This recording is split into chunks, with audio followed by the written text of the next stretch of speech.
첫 번째로는 토론 및 질의 위주의 수업이 굉장히 많아요. 그래서 교수가 질문을 던지면 그거에 대해서 내 의견을 생각해보고 좀 자유롭게 얘기할 수 있는 그런 문화가 이미 구축이 되어 있고, 약간 참여하는 데 있어서 좀 주저하게 되는 경향이 있었는데, 한번 시작을 하게 되면 이제 자연스럽게 익숙을 해지는 것 같아요. 조금씩 이제 본인이 노력을 하다 보면 수업에 적응을 할 수 있다라고 생각이 되고, 두 번째는 이제 에세이가 과목 안에서 차지를 해서 이에 대한 훈련이 많이 필요한 것 같아요. 그러니까 에세이랑 리플렉션이라는 부분을 굉장히 강조를 하더라고요. 그 아카데믹 에세이 같은 경우는 특히 한국에서 학부를 나왔으면 조금 익숙하진 않을 것 같아요. 그러니까 쓰는 구조라던가 아니면 쓰는 특히 언어가 다르기 때문에 쓰는 영어 표현이라던가 아니면 뭐 레퍼런싱 하는 방법 이런 부분들이 한국어가 좀 다를 수 있기 때문에 그러한 부분에 좀 영국에서 어떻게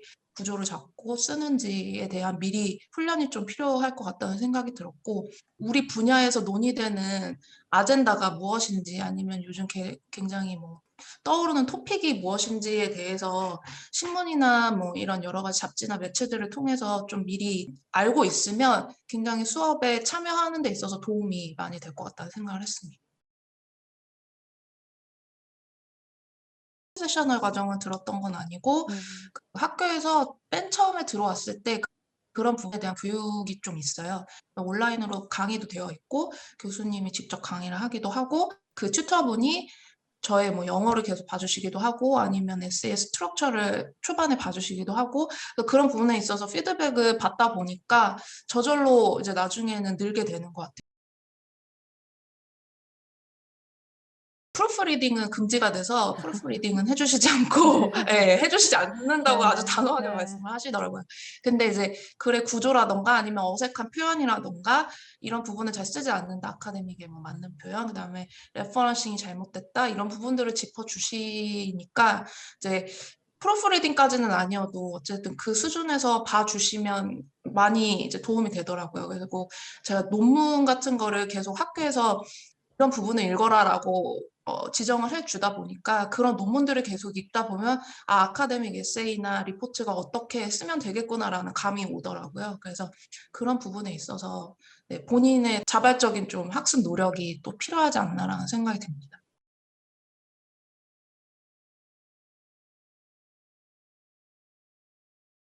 깊이에 대한 부분에 있어서는 전혀 걱정하실 필요가 없는 게 그런 만큼 훨씬 인텐스하게 하는 것 같아요. 그래서 저도 사실 1, 2학기 때 밤을 샌 날이 굉장히 많을 정도로 학교 수업을 좀 따라가는 데 있어서 '와 이거 정말 장난 아니다.'라는 느낌을 굉장히 많이 받았거든요. 우선 저희 학교는 수업을 하루에 6시간 정도 했는데 그러니까 과목 2개에 6시간, 그러니까 3시간, 3시간씩 쪼개서 해요. 그래서 그런 식으로 진행을 했는데 한 번에 3시간씩 들으니까 이게 듣는 양도 어마하고 그다음에 제가 소화해야 될 양도 어마어마하더라고요. 그래서 교수님들이 이미 그런 일정 안에서 준비를 하시고 그다음에 내용도 그런 정도의 양이 전달이 되기 때문에 내용의 깊이에 대해서는 전혀 걱정을 안 하셔도 되고 미국보다 학비가 훨씬 저렴하기 때문에 뭐 다시 돌아간다고 해도 스포츠도 사실 미국도 워낙 유명하기 때문에 저는 그래도 영국을 선택하지 않을까라는 생각이 듭니다. 과제의 듀 데이트이 뭐 2주, 3주 안에 다가오는데 백그라운드를 이해해야 되는 것들이 많고 그다음에 리서치해야 되는 양도 많고 에세이 구조를 아직 잘 모를 때는 이걸 어떻게 해야 될지 굉장히 막막하더라고요. 그래서 초반에는 조금 따라가기가 힘들었는데 그래도 사람이 하다 보면 적응의 동물이라고 다 하게 되더라고요. 그리고 학교에서 그런 부분을 감안해서 굉장히 가이드라인을 상세하게 줘요. 예를 들면 뭐 에세이 하나를 써도 어, 내가 원하는 건 이러한 부분이고 너가 조사하기 원하는 건 이러이러한 부분이다라는 걸 굉장히 명확하게 정의를 해주기 때문에 그 학교 과제를 하고 수업을 듣는 데 있어서 따라가는 데는 좀 버겁긴 하지만 결국에는 다 할 수 있는 수준이라고 생각을 합니다. 아직 한 달 정도 남아서 못 들은 것 같고 논문의 주제를 또 정해야 되고 그 주제에 대한 이 주제가 왜 연구될 만한 가치가 있는지를 증명해야 되고 또 그거에 대한 기존의 연구 문헌도 조사해야 되고 인터뷰나 서베이를 해야 되고 이러한 과정들이 쉽지는 않은데 그래도 어찌됐든 제가 좋아했던 분야에 대해서 연구를 하는 거기 때문에 네, 의미가 있는 시간이라고 생각을 합니다.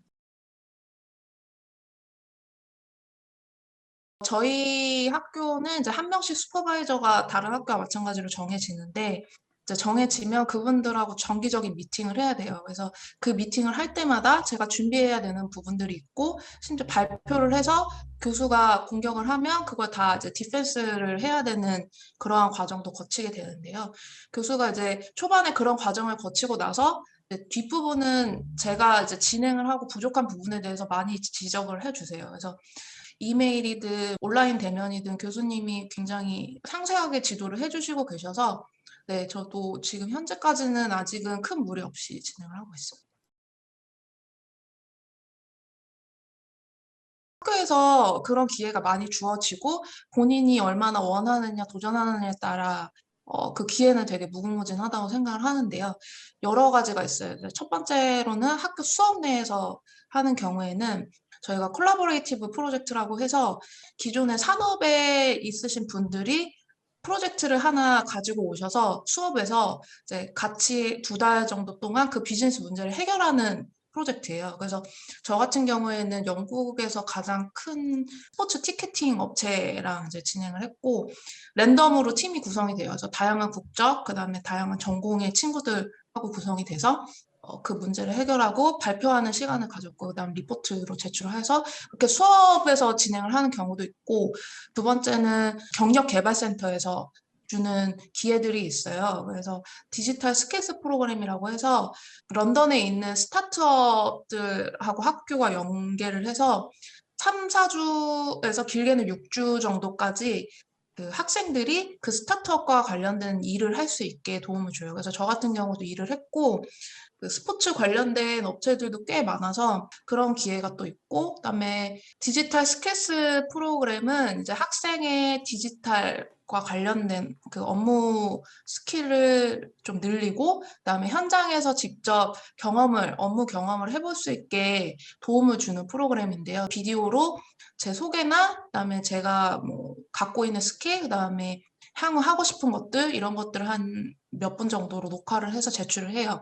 그러면 경력개발센터에서 그걸 보고 이제 맞는 회사랑 연결을 시켜줘요. 소셜 마케팅 부분과 관련돼서 이제 진행을 했고 온라인으로 이제 그 CEO 분께서 저한테 과제를 주시면 그 업무를 진행하고 또 계속 매주 콜을 하고 이런 식으로 진행을 했고요. 그 6주 후에 결과가 저는 꽤 좋아가지고 아직도 계속 연락을 하고 있거든요. 그래서 네트워크를 넓혀갈 수 있는 기회도 되는 것 같아요. 업무적인 부분 말고도. 그 인도 친구들을 보면 여기서 뭐 BT 스포츠나 이런 큰 회사에서 이미 파트타임을 하고 있는 친구들도 있고 해서 충분히 기회를 노리신다면 하실 수 있지 않을까라고 생각합니다.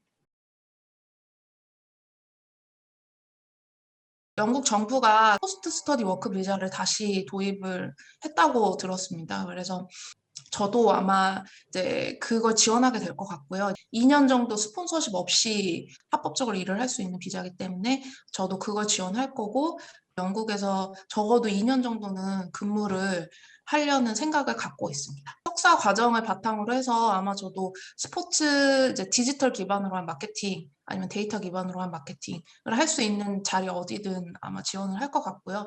그 비자가 아무래도 많은 혜택을 인터내셔널 학생들한테 줄 것으로 네, 생각이 됩니다.